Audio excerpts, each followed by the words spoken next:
یہ لیں جی، آخرکار چیئرمین پاکستان تحریک انصاف عمران خان نے حکومت کو اسمبلیاں تحلیل کر کے 6 روز میں الیکشن کا اعلان کرنے کی ڈیڈ لائن دے دی ہے، اور انہوں نے جناح ایونیو اسلام آباد پر کارکنوں سے خطاب کرتے ہوئے کہا کہ ہماری آزادی کی تحریک کو ناکام بنانے کی ہر طرح سے کوشش کی گئی، مگر میری قوم آزادی کے لیے ہر قربانی دینے کو تیار ہے۔ ملک پر امریکی سازش کے تحت امپورٹڈ حکومت مسلط کی گئی، جسے کسی صورت قبول نہیں کیا جائے گا، قوم اسے قبول نہیں کرے گی۔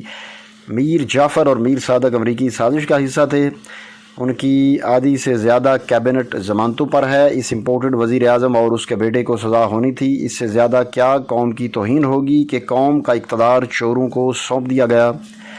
جس طرح سے ہمیں ہٹایا گیا، اس حوالے سے عوام میں شدید غصہ پایا جاتا ہے۔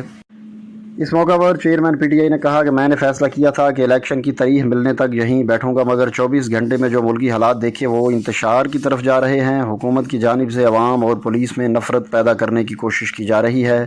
اگر 6 روز میں الیکشن کی تاریخ کا اعلان نہیں ہوا تو میں کارکنوں کے ہمراہ دوبارہ آؤں گا۔ یہ کہتے ہوئے انہوں نے اپنا دھرنا اسلام آباد جناح ایونیو پر پہنچ کر ختم کرنے کا اعلان کیا۔